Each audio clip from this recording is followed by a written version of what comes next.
Le dernier quart d'heure de Smart Bourse, une fois par mois, le troisième vendredi du mois à 17h45. C'est l'occasion de retrouver les équipes du Café de la Bourse. C'est Clémence Tanguy qui est avec nous, responsable éditoriale au Café de la Bourse. Bonsoir Clémence. Bonsoir. Merci beaucoup d'être là avec un décryptage pédagogique chaque mois. Avec vous, le décryptage du mois, c'est le concept de FOMO. Faut-il avoir peur du FOMO? C'est la question que vous vous posez. Vous allez nous apporter des éléments de réponse. Mais qu'est-ce qui vous a amené à justement nous apporter cette question aujourd'hui, Clémence? Alors, on parle beaucoup de FOMO. On parle même maintenant, les influenceurs lifestyle parlent de JOMO, donc Joy of Missing Out. Donc, c'est donc FOMO, on le dit. Une certaine fear of missing out, la peur de rater quelque chose, Joy of Missing Out, la joie, le bien-être finalement, à prendre du recul par rapport aux choses. Je n'avais pas vu celui-là encore. Voilà. D'accord. Si. Non. Ça existe plutôt sur Instagram qu'à la bourse parce que évidemment, en matière d'investissement, c'est pas un concept qui va faire recette parce que la peur de rater une opportunité d'investissement, c'est encore ce qu'anime de nombreux investisseurs aujourd'hui. Ouais.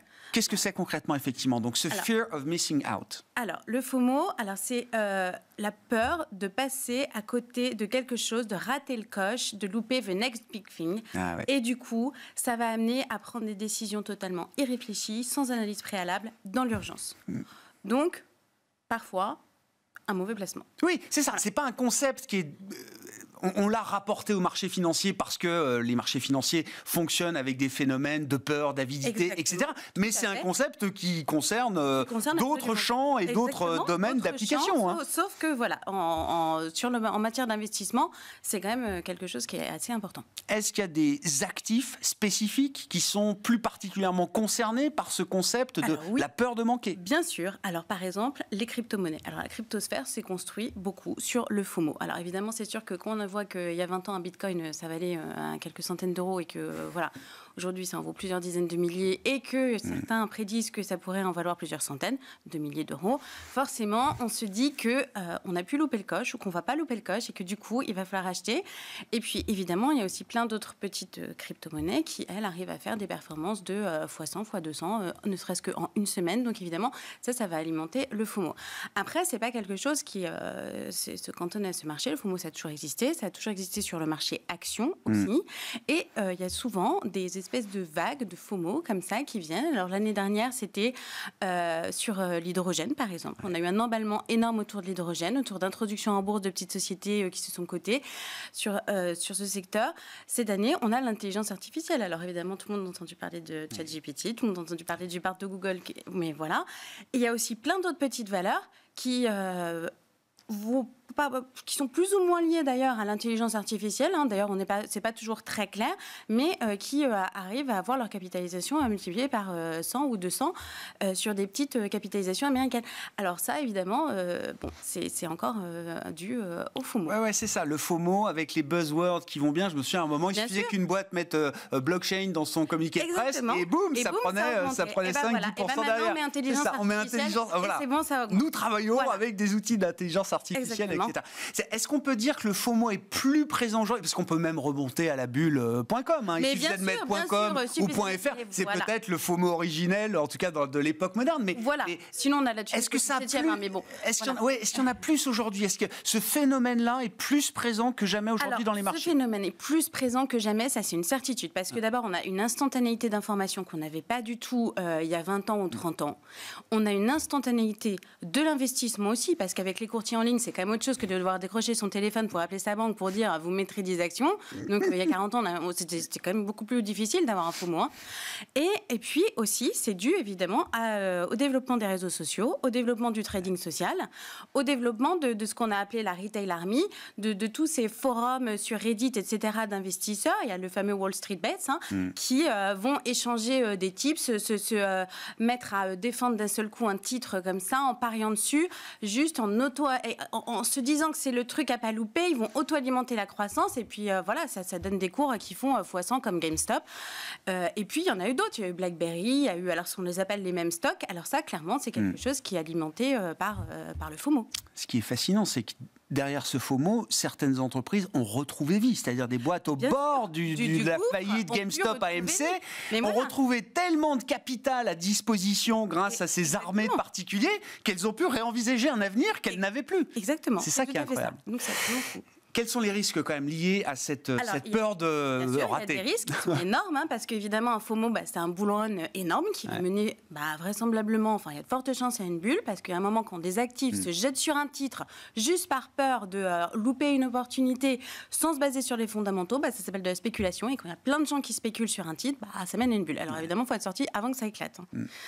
C'est le risque. Qui est concerné dans les profils de gens qui interviennent dans les marchés? Est-ce que tout le monde est concerné par ce phénomène? Tout le monde est concerné. Alors, pas de distinction. Les particuliers comme les institutionnels, les investisseurs débutants comme les investisseurs aguerris, tout le monde est concerné.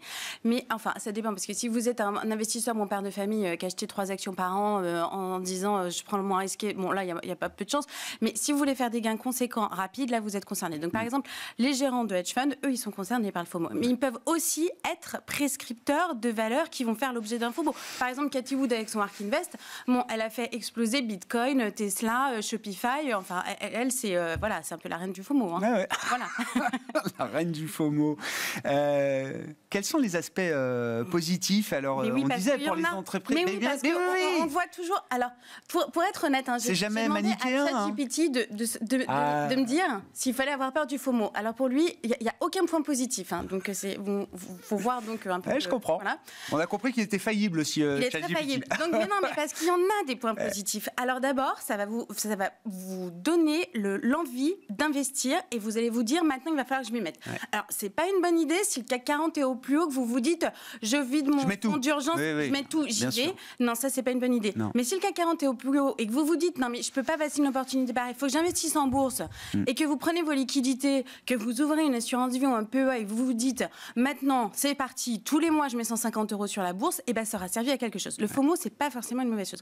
En plus, les valeurs qui font l'objet de FOMO peuvent être hyper intéressantes. Et si elles ne sont pas intéressantes, le secteur auquel elles appartiennent peuvent être intéressantes. Parce que pourquoi d'un seul coup il y a cet emballement? C'est pas anodin. Ça veut dire qu'elles sont disruptrices, qu'elles vont révolutionner un marché, qu'elles apportent quelque chose. Voilà. Et puis en plus, troisième chose, ça peut rentrer dans une stratégie momentum. Le momentum, c'est on achète les valeurs qui ont le plus performé ces derniers mois. Alors les valeurs de FOMO, généralement, elles ont tendance à surperformer pendant un moment, certes, mais elles surperforment pendant un moment. Et du coup, les gens qui ont une stratégie momentum vont acheter les mêmes valeurs que les gens qui sont victimes de FOMO et qui vont acheter un titre, sauf que eux ils vont le faire quand même de manière plus réfléchie, rationnelle, raisonnée, parce que the trend is your friend, c'est bien, mais ils savent aussi qu'il y a des limites, qu'il peut y avoir des conséquences, qu'il y a des risques. Comment on fait justement là quand on essaye de baser sa stratégie sur le suivi de tendance effectivement et donc d'aller capter là où il y a le plus de FOMO sans se faire prendre à son tour par la peur de manquer? Exactement, c'est possible, c'est quand même possible. Alors d'abord on prend du recul et on essaie de retarder un peu son investissement, respirer un bon coup. Il n'y a pas d'urgence. Il n'y a pas d'urgence, même si on veut vous faire croire qu'il y a une urgence parce qu'il y a une IPO, parce que le fonds est à souscription limitée, etc. Non, d'abord en bourse, il y aura toujours des opportunités, ça il faut le savoir. Donc c'est pas grave. Donc il faut toujours vérifier que c'est compatible avec sa situation financière, parce que si vous n'avez pas d'argent, que vous mettez l'argent pour les études de vos enfants, c'est quand même dommage. Ensuite, il faut que ce soit compatible avec votre profil d'investisseur, avec vos objectifs d'investissement, avec votre profil de risque. Vous n'allez pas vous mettre à investir sur une small cap dont personne n'a entendu parler au fin fond de la Thaïlande, parce que d'un seul coup, tout le monde s'est dit « Ah ouais, c'est une bonne idée ». Non, ce ne sera peut-être pas une bonne idée. Voilà. Ensuite, il faut quand même faire une analyse. Alors, une analyse fondamentale. Où est-ce qu'on met les pieds, quoi. Vous regardez le business model, vous regardez les avantages concurrentiels, vous regardez les ratios financiers, voilà, quand même. Et puis, ça peut aussi être pertinent éventuellement de faire une analyse technique, parce qu'on ne sait jamais. Même si le titre est bien, est-ce que c'est vraiment le bon moment de l'acheter? Voilà. Donc, bon. Et puis, enfin, il faut quand même garder quand même un horizon d'investissement un peu lointain. On peut se dire, est-ce que ça vaut le coup en se disant, est-ce que j'ai envie de la garder 5 ans, 10 ans, cette valeur? Non, parce que Warren Buffett donne un très bon conseil, n'achetez que ce que vous seriez parfaitement heureux de garder pendant 10 ans si le marché fermait. Alors, quelqu'un qui est en prise avec le FOMO, bien sûr. Pourtant, ça évite des déconvenues. Donc, voilà. Très intéressant, merci beaucoup.